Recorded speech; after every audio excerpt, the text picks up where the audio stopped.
Hey guys, welcome back, and I'm excited to kick off our management series for 2016.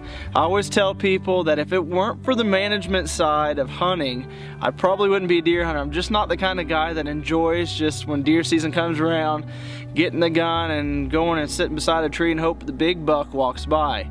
Instead, this is what I am passionate about. I love doing all the management practices and all the stuff that leads up to that opportunity of hopefully closing a deal on a big old buck later on in the season. That's just the icing on top of the cake. Well, as you guys know, last season I purchased my first ever property.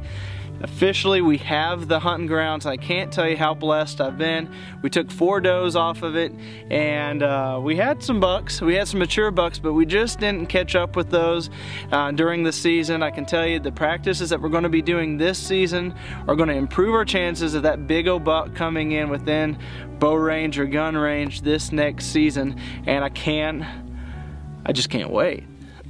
But we have so much work to do to even be close to being ready for this year's deer season, and all the management practices I planned on doing on this property are probably going to take 2 to 3, maybe even 4 years to complete before I even get this property where I'm just sustaining it the way I want it to be and just keeping up with those management techniques at that point. But one thing I want to show you guys, this last week I started doing some prescribed burning. I started in the fields on top of my hill up here. The reason for doing that, for as long as I've known and anybody else has ever known, these fields have never been burnt off. They've been brush hogged and brush hogged and brush hogged, which isn't a bad thing. But after brush hogging so much, after year after year after year, you're going to get all that organic material that's going to lay on top. It's going to create a thick pile of duff that's going to choke out your grasses. It's going to promote weeds. It's not as good for nesting or for bedding for the deer. And the new offspring from the quail or the turkeys can't meander through it as well because it's so thick.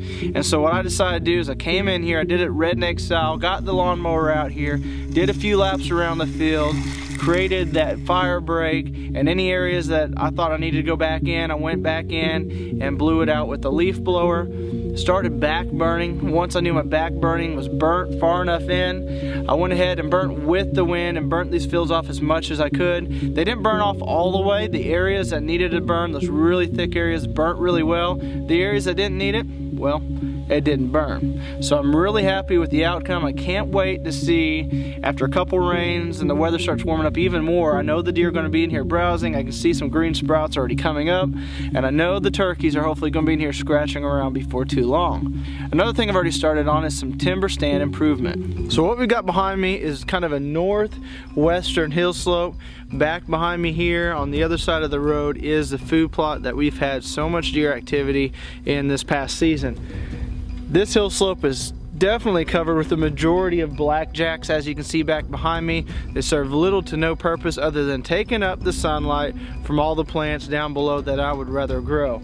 They do produce small acorns, not really preferred by the deer until kind of that late season as a last resource that's out there after the white oaks and the red oaks are gone. So what I'm going to do is I'm going to come in here, I'm actually going to cut these all the way down, fall all the blackjacks in this area, come back through, do a prescribed burn. That's going to start these trees in a decomposition process a little bit faster that way. It's going to allow a lot of sunlight to come through the top of this canopy, hopefully get some native grasses and some forbs in here, and we'll have it kind of spread out with some post oak, white oak, and red oak in here.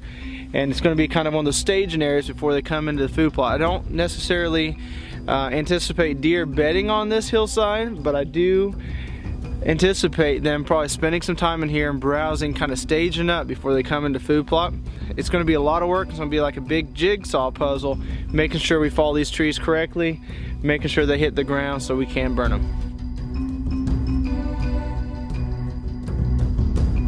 But guys, we have so much work to do. I can't wait to bring these episodes to you and show you step by step everything that we are doing here on the hunting grounds. If you guys aren't subscribed to YouTube, be sure at the end of this video and go subscribe to our YouTube page. If you guys are watching this on our Facebook page, go to the top of our Facebook page, click sign up, and it will make sure that every single time we release a new episode, you'll get an email blast letting you know what episode is out that week so you don't miss out. Because if you don't subscribe, I can promise you, you're gonna be left out and you're gonna get behind, and we don't want that because we love doing this. We love bringing you guys these videos.